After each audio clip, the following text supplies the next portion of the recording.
Nadie está por encima de Venezuela, ni siquiera Simón Bolívar. Yo lo que digo es que no es la militancia, es ser ciudadano. Yo soy un ciudadano militante. Y te lo digo a ti que me estás viendo. Nunca antes habíamos estado tan cerca de la libertad como lo estamos ahora.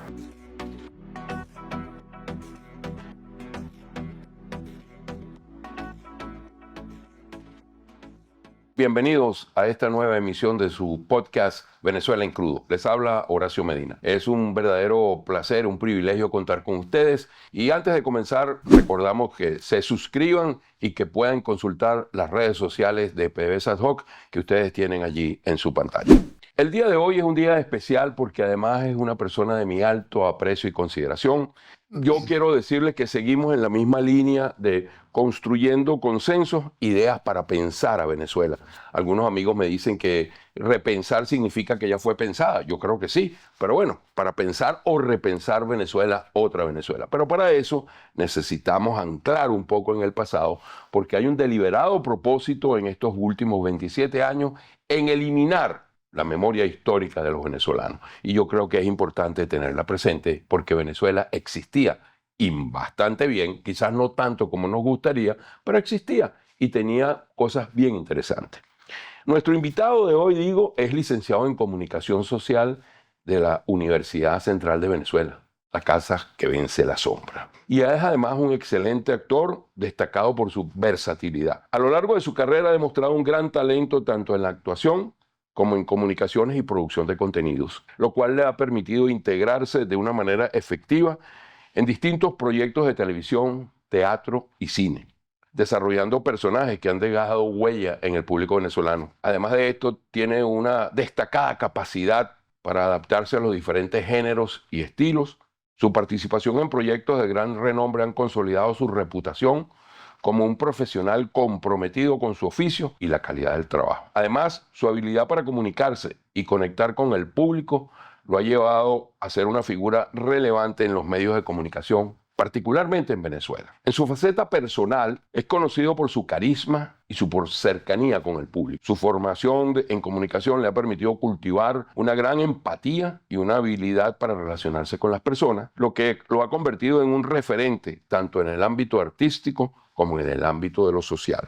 A pesar de su resonante éxito en el medio artístico, mantiene una actitud de hombre sencillo, auténtico, buscando siempre mejorar y crecer en cada faceta de su vida profesional. Su vida personal refleja, a mi modo de ver las cosas, un equilibrio entre la pasión por su carrera, por su profesión y su compromiso con su familia y con su comunidad. Además de todo lo expresado, conocemos por muchos años a nuestro invitado de hoy, un amigo, un pana, que merece nuestro respeto y consideración. Franklin Virgüe. Franklin, bienvenido. Oye, muchas gracias, pana. Oye, oyéndote ahí, decía, oye, yo, de verdad todo eso. No, la verdad es que mira, Franklin, yo lo siento así. Lo tuve que escribir porque si no hubiese estado divagando y no era lo correcto. Lo correcto es que quería ser Está bien, te preciso. lo agradezco mucho. Entonces, como dije al inicio, Franklin, a mí me gusta hablar de presente y futuro, pero no puedo dejar de hablar del pasado, porque hay que anclarnos en eso. Yo comenzaría por decir que Franklin Virgüe pensé siempre en tenerlo en este podcast por una razón fundamental. Franklin, conocimos a Franklin cuando llegó a Caracas. Él procede de Barquisimeto, Estado Lara. La llegada de Franklin fue al 23 de enero a Montepiedad y nosotros vivíamos por allí. No vivíamos al lado, pero teníamos amigos comunes, los hermanos Tovar. Desde allí comenzamos a ver a un joven, a un adolescente como nosotros, que veía el camino de crecer, de subir. Porque ciertamente no era la Venezuela óptima la que estábamos soñando, pero siempre teníamos la posibilidad de crecer. Y a mí me gustaría que tú comenzaras un poquito por decir algo. Por lo que tú creas más importante sobre ese Franklin que llegó a la capital, que se buscó un camino como fotógrafo, que estudió comunicación social en la Universidad Central y que luego decide en el camino de las artes. Cuéntanos un poquito, Franklin. Pero fíjate tú que yo sí veo esa Venezuela óptima y la recuerdo y la disfruté. Amén de que esa Venezuela me dio a mí todos los recursos para que yo progresara en mi vida. a pesar de mí. ¿Por qué digo esto? Yo nací en una familia muy pobre, en Barquisimeto. Mi mamá se tuvo que ir muy joven para Caracas, junto con mi hermano Arístedes el mayor, y mis tías y mis tíos bueno, a buscar la comida, el futuro, el trabajo, porque en esa Venezuela de los 60, todo ocurría en Caracas, todo ocurría en Caracas y la Venezuela rural, pues bueno, era como más lenta la cosa. Yo no conocí, siempre he dicho esto y cada vez que tengo que hablar en estos programas de la familia de la Venezuela, tengo que hablar que yo no conocí a mi papá. Mi papá lo conocí yo muchos años después, aún incluso trabajando en televisión, o quizá un poco antes de entrar a la televisión. Y yo me quedé con mi abuelita Mamola y mi tía Ana Juana en Barquisimeto. Yo era un muchacho como cualquier muchacho de un barrio que quería jugar, soñar, quería ser pelotero de los Cardenales de Lara. Me inspiraba, yo quería ser pelotero, pero bueno, yo nunca fui realmente, no nací con esas condiciones de poder con facilidad golpear una pelota. No nací con eso, pero era mi sueño. Y jugaba, y jugar, y jugar, y jugar. Y a los 8 años de edad sucedió un milagro. En Barquisimeto aparece el primer aparato de televisión. La familia Pernalete compra ese aparato de televisión blanco y negro y ese aparato de televisión que lo veíamos a través de la ventana, estamos en la calle, en la cerca, veíamos el aparato de televisión. Bueno, chicos, eso cambió todo. Nos cambió todo, la vida completa. Ya yo no quería ser pelotero, yo quería ser como Albertico Limonta en El Derecho de Nacer. Yo quería ser como Bronco Lay o Palón Cassidy. Yo quería ser Patrulla de Camino. Ya yo quería hacer todo eso, pero ¿cómo entraba yo ahí? ¿Cómo me metía? Incluso una vez le pedí permiso al señor Baldomero y veía por detrás el aparato de televisión. ¿Cómo era eso? Yo estaba todo confundido. Hasta que me internaron en el Consejo Venezolano del Niño. Correcto. Una institución maravillosa, extraordinaria, que el Estado fundó para darle oportunidad de estudios y de preparación técnica a los jóvenes de muy pocos recursos. Ahí saqué yo mi primaria, en el ENEAL de Barquisimeto. Saco mi primaria, pero aprendí, por ejemplo, aprendí los elementos básicos de la fotografía. Oh, interesante. Ahí lo aprendí. También aprendí agricultura, avicultura, hasta barbería.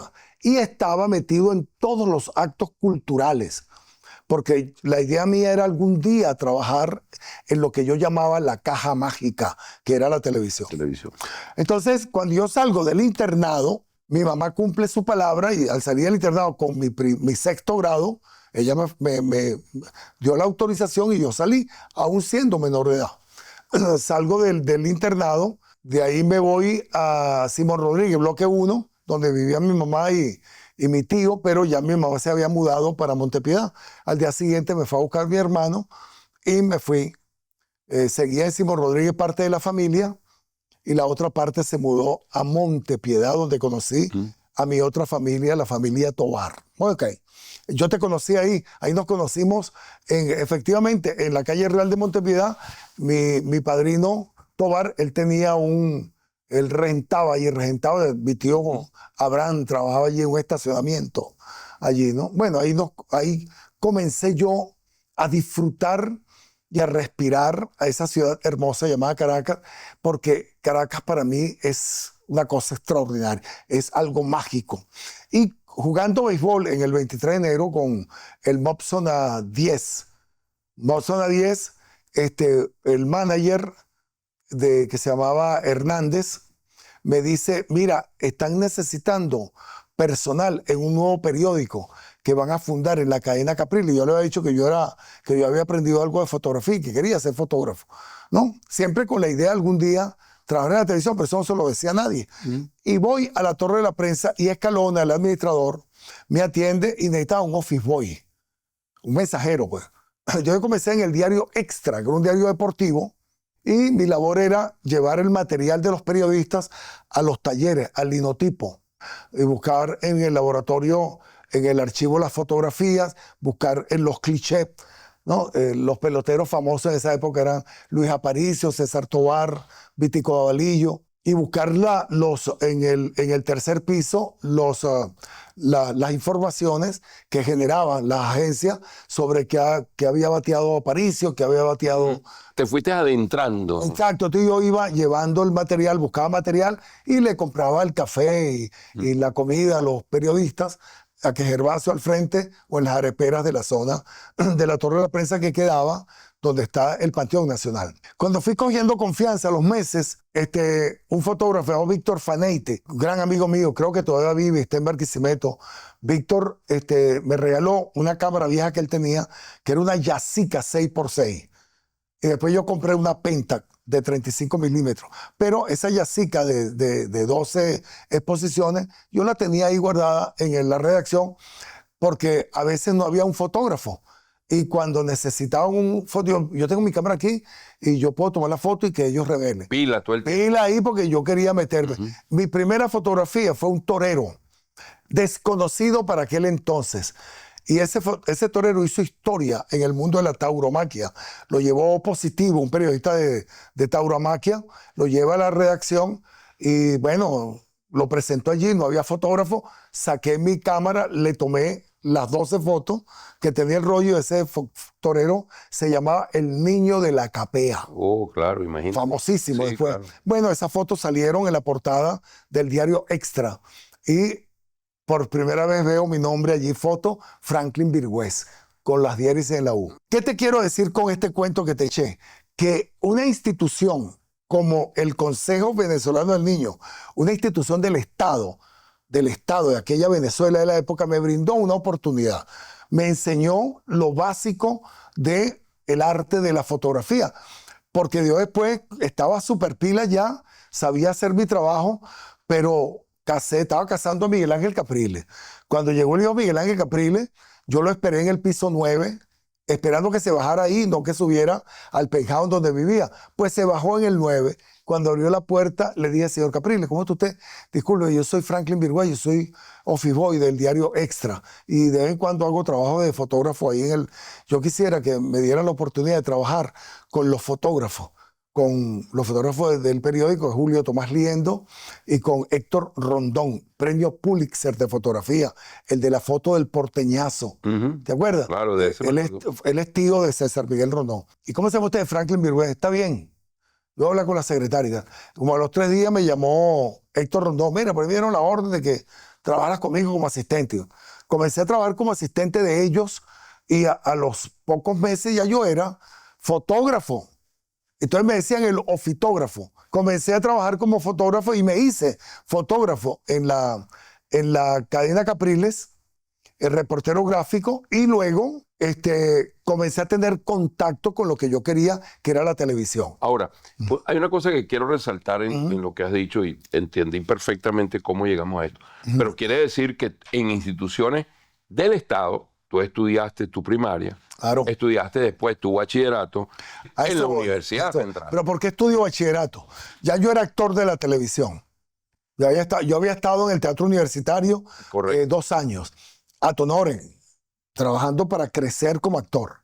Ya yo había salido de la escuela de Juan Azujo, de la escuela de Camacho, y estando en una obra de teatro que se llamó La muerte de un viajante de Miller, para una participación en el Festival Popular de Teatro, en el Teatro Nacional, veo a Carlos Márquez. Y yo, ¿qué está estudiando, Carlos? Me dijo, estoy sacando el bachillerato por libre escolaridad. ¿Y eso qué es? El Estado venezolano te da la oportunidad de que saques en 2 años el bachillerato. Y yo lo que tenía era 6º grado, aunque ya yo estaba trabajando en televisión. Y ya yo había hecho teatro profesional. Y había estudiado teatro. Me dijo, ay, me interesa. Y tal, ¿y cómo hace uno? Bueno, aquí en la esquina hay un liceo, se llama Alcázar. Me fui para el liceo Alcázar, pedí información, comencé a estudiar bachillerato por libre escolaridad en 2 años, saco el bachillerato, ahí el Estado venezolano me vuelve a tender la mano y me da la oportunidad de sacar el bachillerato por libre escolaridad. Saco el bachillerato por libre escolaridad y ya Carlos Márquez me había advertido que como yo había trabajado 2 años para el teatro de la Universidad Central de Venezuela, ya yo tenía asegurado un cupo en la universidad, porque no era fácil entrar a la universidad en esa época. Había que hacer una serie de exámenes y cosas y evaluaciones. muchos no podían, no llegaban. Tomé su título y me fui a estudiar comunicación social, porque ya yo venía con la base del periodismo en la Torre de la Prensa como reportero gráfico y como jefe de fotografía del Seguro Social en el primer gobierno de Carlos Andrés Pérez. Ya yo era fotógrafo profesional y yo era periodista gráfico, pero quería ir a la universidad porque necesitaba coronar con éxito mi carrera de comunicador social, que lo incluye la actuación. Ser actor, ser periodista, es ser un comunicador social. Yo creo que esa combinación es muy importante, claro, y que hoy en día precisamente es de gran utilidad para lo que hace Franklin Virgües, de comunicarse, claro, diferentes, claro, que podemos mencionarnos más adelante, podcast y secciones de información que transmite todos los días, hablamos ahora. Pero necesariamente para ir dejando el pasado, yo tengo que mencionar que las actuaciones de Franklin en la televisión venezolana fueron muy importantes, yo no tengo ninguna duda. Yo recuerdo, hablando de nuestros amigos, los Tobar, sobre todo de Carlos, que eran muy allegados, decía, bueno, pero este Franklin se metió en el asunto sin actuar, porque Eudomar Santos es Franklin Virgües.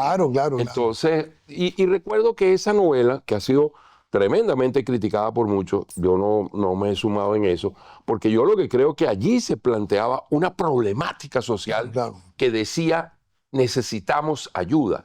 Este modelo necesita ayuda, está en el camino de agotarse, hay que ponerle atención. Y por estas calles comienza, no con Franklin Virgües en punto de protagonismo, o Gladys Ibarra tampoco. Pero ¿qué pasa? María Alejandra Martín y Haroldo Betancourt era, creo, el otro.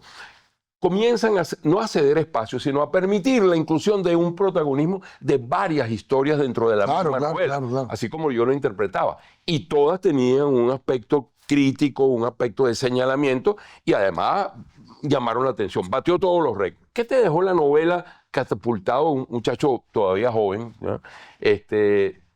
con una fama increíble, porque fue así? Entonces, ¿qué te dejó eso y cómo veías tú en ese momento? Bueno, mira, yo venía de Venevisión. Yo debuté en Venevisión y 2 años después, bueno, me ofrece un contrato que no podía decirle que no, porque económicamente no le podía decir que no a lo que me ofrecía Radio Caracas, y me fui. Y yo estuve 27 años en Radio Caracas Televisión. Radio Caracas Televisión fue pionero en todo. Ellos rompieron paradigma dentro de la televisión venezolana. Esa telenovela, Por estas calles, ya el nombre rompe con el esquema tradicional de una telenovela. Las telenovelas se llamaban, qué sé yo. Era un nombre de mujer. Mujeres, nombre de mujeres.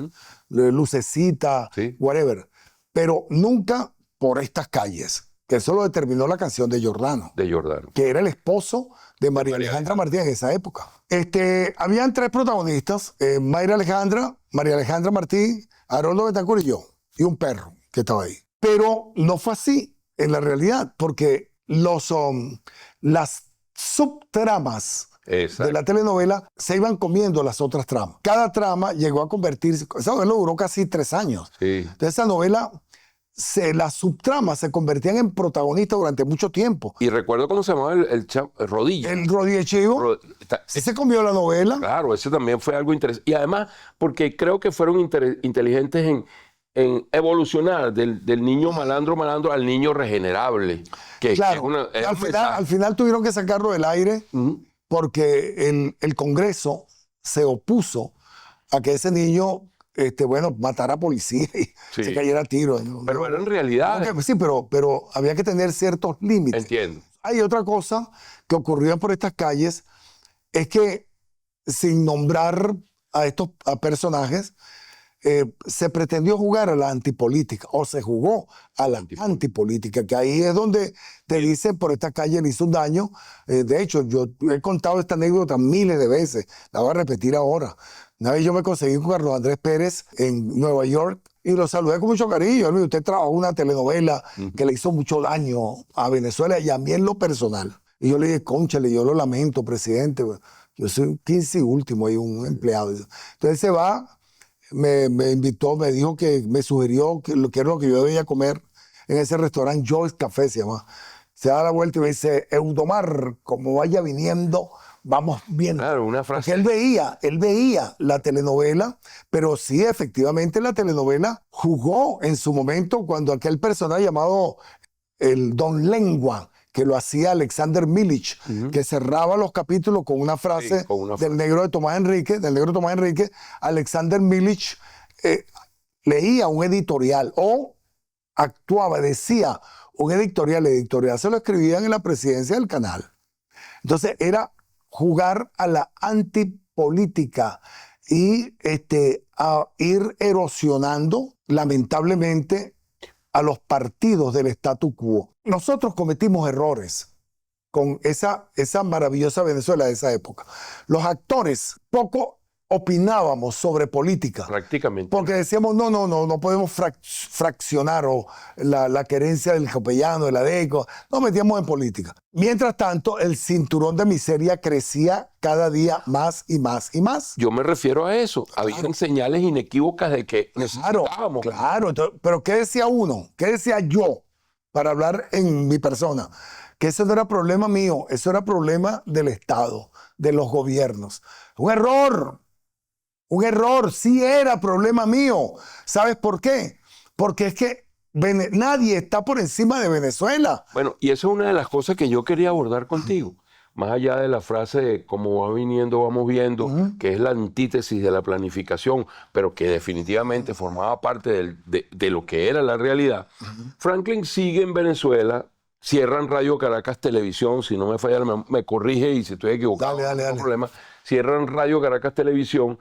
Franklin sigue en Venezuela, pero asume un rol ya mucho más participativo en las opiniones. Porque yo recuerdo, me corrige nuevamente, que por opinar, por defender, por esa defensa de la libertad de expresión, de hacer lo que queríamos hacer, Franklin también es perseguido. Y la razón de irse de Venezuela no fue porque yo decidí irme de Venezuela. Cuéntanos algo. Yo asumo una posición política pública a raíz del cierre de Radio Caracas Televisión. La asumo públicamente. Y comenzó todo esto que nos ha traído hasta hoy. Porque yo no acepto, no lo permito, no acepto cuando un artista, sea cantante, sea actor, sea lo que sea, guarde silencio o diga yo no opino sobre problemas políticos. Porque no quiero fraccionar la creencia del público de un lado y de otro. Eso me parece una gran irresponsabilidad y es evidentemente cuidar el guiso, cuidar el dinero de algún show teatral o musical que yo pueda presentar en Venezuela y ganarme unos dólares, porque ahora todo está dolarizado, sin detenerme a pensar de dónde vienen esos dólares. Porque PDVSA prácticamente no existe. PDVSA está absolutamente destruida. Y lo poco, mucho que entra de dinero no se siente, no se ve ni en la educación, ni en la salud, ni en la alimentación, ni tampoco en la vialidad, ni en la construcción. No se ve en nada. Pero sí se ven los talentos que se roban 30.000 millones de dólares, sí se ven los fulanos, sutanos y perencejas que se roban no sé cuántos miles de millones de dólares de cuentas bancarias en el exterior, gente que se ha posesionado y se han hecho billonarios. Eso sí se ve, pero la miseria se ve y se huele, la miseria se ve, sobre todo en la ignorancia, porque Venezuela desafortunadamente se ha convertido en un país indecente y es un país plataforma, no lo estoy diciendo yo, no, lo acaban de decir los expertos, lo dice la DEA, lo dijo Donald Trump, lo ha dicho el secretario de Estado. Venezuela es plataforma del narcotráfico internacional. Y cuando tú montas esos shows de artistas internacionales en Venezuela, les pagan con dinero, porque eso es... ¿Tú te acuerdas de aquella cuña de Ingeve? Cambia tu lavadora vieja por una nueva. Cambia tu chacachaca por una lavadora nueva. Bueno, Venezuela se ha convertido en una chacachaca. Entonces, es lavar dinero del Estado donde estos tipos te pagan con 30, 40 millones hasta en efectivo para que el artista se monte en servicio. Sí. Esa sinvergüenzura, coño, está ahí, se ve. Vamos a quedarnos callados porque no queremos fraccionar la creencia del público. A mí me quiere este público, Miguel. Anda a lavarte ese paltó, todo aquel que diga eso, y yo lo voy a adversar.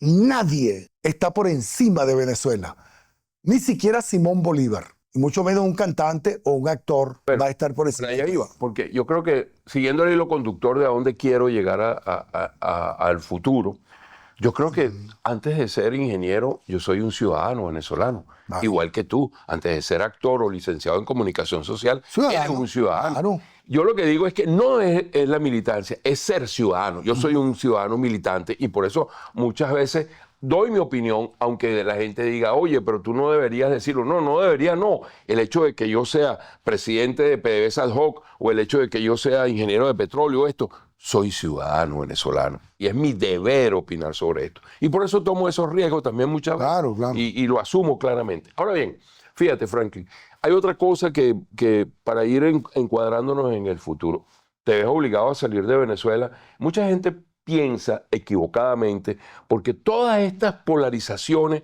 han hecho que mucha gente se vuelva insensible y es muy fácil criticar, es muy fácil cuestionar y nadie sabe lo que ocurre en realidad. Yo entiendo a la gente que está en Venezuela y la sensibilidad no la he perdido de ninguna manera, sé dónde están, sé cómo sufren, sé lo que están ocurriendo y por eso estoy tratando de hacer lo que puedo hacer desde aquí para que eso se cambie. Pero también los que hemos salido, muchísimos de nosotros hemos pasado situaciones muy complicadas. ¿Tú podrías transmitirnos algo de tu llegada, tu salida? Bueno, ¿y ahora qué hago en los Estados Unidos? Yo recuerdo haber compartido contigo algunas actuaciones en el Paseo de las Artes, en el Doral, ¿te acuerdas? Claro. Que lamentablemente ha desaparecido a mi Sí, las cosas. lamentablemente. Pero cuéntanos algo de tu exilio, tu choque. Cuando yo salí de Venezuela, yo estaba todavía contratado en Radio Caracas Televisión. Mi esposa Dulce era la gerente de programación internacional del canal. Ella había sido productora también de Por Estas Calles. Y nosotros, cuando yo vine a estudiar, el día ese que me conseguí con el presidente Pérez, yo estaba estudiando teatro en Lee Strasberg. Después Por Estas Calles, me vine a estudiar teatro, haciendo 3 meses, estuve 3 meses en Lee Strasberg, un full time, y vi posibilidades de trabajo en Nueva York. Y yo le dije a Dulce, ¿por qué no nos vamos un momentico? Estamos una temporada ya total. Venezuela siempre estará ahí. Nosotros vamos a estar trabajando en Radio Caracas o cualquier otro canal. Porque en esa época, te estoy hablando del año 2000, 2001, todavía no se había sentido los cambios drásticos que posteriormente hicieron con Hugo Chávez. No, todo lo contrario. Venezuela seguía con un nuevo presidente que era Chávez, pero pujante, aún, ¿no? Tú estabas ahí, todavía en PDVSA, todo estaba extraordinario. De hecho, trabajaba en la PDVSA que Chávez estaba, exacto. 2002. A ti no te habían tocado el pito todavía. No había llegado ese pito. Entonces, era fácil incluso conseguir la visa, la residencia. Y yo hablé con la doctora Camero, aquí la llamé desde Nueva York a Miami, teléfono que me dieron, Fernando Flores, un actor ya fallecido. Llamé y me atendió la doctora Camero con una amabilidad extraordinaria. Además, resultó que era fan mía, etcétera, etcétera. Bueno, lo que había que conseguir, yo se lo reenvié a Dulce, a mi hija Yelice, y ellos se encargaron de buscar esa información, se la enviaron a la doctora Camero. Pasete corto el cuento, a los 6 meses, ya yo me había regresado a Venezuela, estaba trabajando en Radio Caracas, me llaman de la embajada, me llama la doctora Canero para una entrevista con ella en Miami. Yo me vine con Dulce y la niña a Miami. Nos reunimos con la doctora Canero, nos preparó para la entrevista en la embajada, regresamos a Venezuela, fuimos a la embajada americana y me dieron 3 sobres amarillos. En esos 3 sobres estaban la residencia. 3, 4 meses después, ya estamos empaquetando para mudarnos a Nueva York. Llegamos a Nueva York, conseguimos una habitación en Queens, en Asturias, cerca de la estación del tren. A la niña le escribimos a un colegio privado en Asturias y una semana después ocurrió algo terrible que le cambió la vida a todo el mundo, incluyendo a Bin Laden. Primera vez que yo escuchaba el nombre de Bin Laden. Una semana después vino el ataque a las torres de Wall Street, el derrumbe de las torres y cambió todo, y yo seguía gastando plata. Y llamamos a don Arquímedes Rivero, que por cierto, ayer domingo me fui hasta el cementerio a dejarle unas flores a don Arquímedes, aquí en el Doral. Y llamé también a Delia Fiallo. Vénganse para Miami, aquí hay posibilidades de trabajar. y vamos a fundar Venevisión Production, me dijo. Y nos mudamos a Miami, se abrió el mercado de la telenovela en Miami y yo estaba aquí. Ok, Franklin, antes de que lleguemos a la parte final, que es donde yo quisiera que tú hicieras la reflexión de cómo una persona como Franklin Virgües, un ciudadano venezolano como Franklin Virgües, actor y comunicador social, puede pensar a Venezuela. Antes de llegar a eso, yo quiero hablar de algo que a mí me marcó, que es la película Simón. Yo, Simón la he visto 3 veces y yo confieso que cada una de las veces que he visto Simón me he quebrado. Porque ahí hay cada vez le doy una lectura distinta además y lo permite la novela. Lo único que no ha cambiado es que yo odio el personaje que tú haces allí, pero, Yo también. pero terriblemente. Yo también. De hecho, obviamente somos amigos, nos conocemos hace muchos años, yo sé quién es Franklin Virgües, pero al principio cuando yo decía, oye, pero ¿qué le pasa a Franklin? Pero es que fue una transformación importante. Franklin, de verdad yo me impresioné, sabes que no hay aquí no hay nada por debajo, sino que de verdad lo siento. Y es que la película, además, a mí en lo personal, me transmite muchísimo y me dio mucha fuerza en un momento de debilidad, al contrario de lo que mucha gente podría pensar. Yo quisiera que me hablaras un poco de Simón y del personaje, porque de verdad que no es muy largo en su tiempo, es muy preciso, pero es impactante, a mí me parece. Menos de 5 minutos, pero es que yo logré, aparte de mi veteranía como actor, yo logré contar con la dirección de actores del director, de este chamo, de Vicentini, Diego. Sí, un chamo que tenía menos de 27 años. No, tenía 29 años cuando hicimos la película, tiene 30. Diego es un tremendo director de actores. Él tenía claro el concepto de su película. Yo soy un actor muy meticuloso. Yo entrevisto a los personajes. Eso forma parte de mi método de trabajo. Eso es muy stanislavskiano. Entrevisto a los personajes. Yo agarré a ese coronel, lo senté ahí y empecé yo a preguntarle. Como periodista, le empecé a preguntar, ¿de dónde eres tú? ¿Por qué eres militar? ¿Por qué te complace la tortura? ¿Qué ves en la tortura? ¿Buscas una oportunidad? ¿Estás sobreviviendo también? Empecé a interrogarlo y él me respondía. Yo iba notando. Entonces fui construyendo el monstruo desde adentro. Interesante. Claro, porque estos monstruos no nacieron malos, nadie nace malo. Y se forman, van a una academia con la intención de ser militares y servir al país. El sistema que los rodea en el momento o se van de baja o dan un golpe de estado o se asumen como lo que son cobardes por el dinero. El tipo tiene el poder de decidir si tú vas a vivir o no. Ese poder es demasiado fuerte, demasiado grande, es un poder muy fuerte. Tener ese poder te hace muy malo o muy bueno, en este caso muy malo. Y yo conté también, obviamente repito, con la dirección de Diego, que no se despegó de mi oreja, porque él no es un director que grita, habla, no, él te lo dice aquí y te va diciendo cosas y tú vas, porque a veces uno interiormente se exacerba y puedes dar unos gestos que no hacen falta, porque yo me sabía con el poder de decidir la vida de él y del otro muchacho. Y del otro muchacho. Sí, en fin, eso es un poco el enfrentamiento. Fue muy, de verdad, impactante y muy real. Pero eso también me indica, eso que tú estás diciendo ahora, que para mí es revelador de entrevistar al personaje, es interesante porque es un examen que tú haces para meterte en el personaje, ¿no?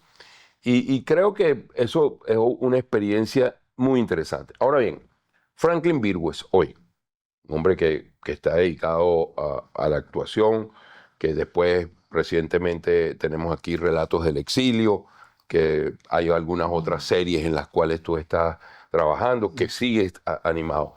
Pero Franklin Virgües piensa Venezuela. Franklin Virgües diría, ¿cuál es la Venezuela a la cual yo no sé si volver o no? Yo voy a volver, pero Franklin Virgües, esa es la Venezuela que yo quiero ayudar a construir. Esta es la Venezuela. A Venezuela hay que hacerla de nuevo. De nuevo. Hay que hacerla de nuevo. Y te voy a contar algo. Yo, aparte de que duermo con mi esposa, yo duermo con otra mujer que se llama Venezuela.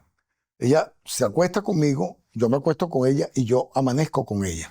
Lo que te quiero decir con esto es que yo la pienso 24 horas al día. La pienso, se nota que la Así pienso. es. Vivo pegado en las redes. Yo monto 30, 40, hasta 50 videos. Me consta, yo veo mucho No paro y son las 2 de la mañana y estoy montando videos. Y tengo una red en Venezuela de más de 2 millones de personas que me siguen que se encargan de darle repost a los reposts y a lo que yo, a mis creaciones, pues. creaciones, más los reposts, porque es importante dar reposts para que otra gente se vaya enterando y lo dan. Claro.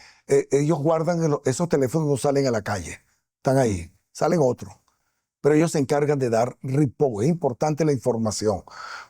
Si con algo no ha podido la tiranía, la dictadura es con San YouTube, San Internet. Han intentado, San redes sociales. Pero es que también se lo limitan ellos.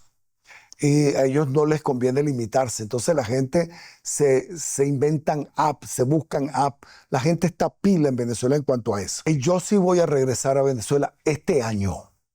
Este año yo regreso a Venezuela. Te voy a inscribir en los Este año esa dictadura se cae. Nunca antes, y te lo digo a ti que me estás viendo, nunca antes habíamos estado tan cerca de la libertad como lo estamos ahora. Olvídese de esa campañita, de esa derecha falsa que no es tal, de esa oposición de mentira que no es tal, ocupándose de tratar de desprestigiar a la líder del pueblo venezolano, María Corina Machado, o al presidente Edmundo González Urrutia. No lo van a lograr.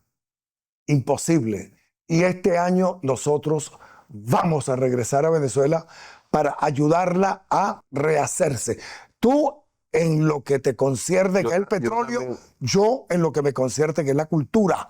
Porque esta generación que ha nacido en esto y que se ha formado en estos 25 años y que no han visto otra cosa, bueno, vale, muchos de ellos no saben ni siquiera quién es José Ignacio Cabrujas, y José Ignacio apenas hace 26 años que se nos fue. Y ¿por qué? Porque esta dictadura está tratando de borrar la memoria histórica de Venezuela, no solamente en cuanto a lo histórico en sí, sino también a lo educativo. Claro, en todos los sentidos. En todos los sentidos. Definitivamente es así. Ahora mira, por último, Franklin, ya para cerrar, yo por supuesto también al día siguiente voy a Venezuela, nos veremos allá, seguramente va a ser así. Ahora, ¿qué le dirías tú? Un mensaje corto a esos que van a diferir. Yo no digo que van a decir que no van a regresar, van a diferir su decisión de regresar porque van a ver qué pueden hacer. ¿Qué pueden hacer ellos desde afuera para ayudarnos a quienes vamos a estar allá? Hermano querido, olvídate de la parte económica. Eso es un boquete que se va a abrir inmediatamente. Venezuela ahorita va a necesitar de todo. Y estos que están aquí y que están trabajando acá, también pueden trabajar allá. O también pueden trabajar aquí para allá y de allá para acá. Es decir, Venezuela necesita desde un tortillo hasta una zanahoria, ¿ok? Necesita de todo. Yo no sé cómo van a llamar PDVSA, pero a ese nombre habrá que quitarse y buscar otra forma. Pero nosotros vamos a contar, ya para finalizar, con la ayuda de los norteamericanos, de los canadienses, que están usando a la inmensa mayoría de ingenieros venezolanos que fueron formados por la República en Venezuela y que fueron votados de Venezuela, y ellos están ahora trabajando acá en estas compañías petroleras norteamericanas y canadienses. Bueno, nosotros vamos a contar con la ayuda de los norteamericanos, de los canadienses, para rehacer de nuevo esta industria tan importante y también, por supuesto, las empresas básicas de Guayana. con ellos y con todos nosotros los venezolanos. Claro, a la par con los venezolanos. Y el cambio aquí importante es que Venezuela va a sufrir un cambio en el modelo político de conducción y que necesita también un cambio en sus ciudadanos. Hay que cambiarse. Hay que cambiarse. El chip del matraqueo, el chip del pónganme en donde haiga, eso se tiene que acabar.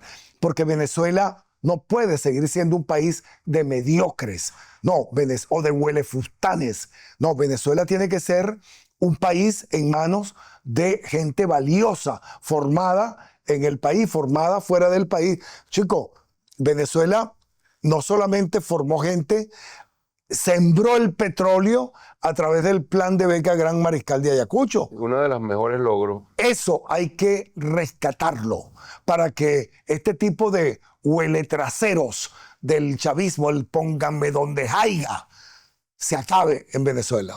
Estimados amigos, ha sido un verdadero placer, un privilegio para mí reencontrarme con Franklin Virgües, un amigo de larga data, y que bueno, saber además que Franklin está dispuesto a regresar, que va a regresar y que juntos con muchos otros venezolanos vamos a pensar de nuevo Venezuela. Vamos a hacer un nuevo país, claro, por supuesto, basado... Vamos a rehacer la televisión, el cine, la radio, todo eso hay que hacerlo otra vez. Exacto. Entonces, bueno, hasta aquí ya es nuestro programa. Yo los invito a, por supuesto, a inscribirse en nuestro programa, a suscribirse, a darle like, como dicen por aquí, y que definitivamente puedan consultar en nuestras redes sociales toda la información. Gracias por acompañarnos en Venezuela en Crudo y hasta el próximo programa.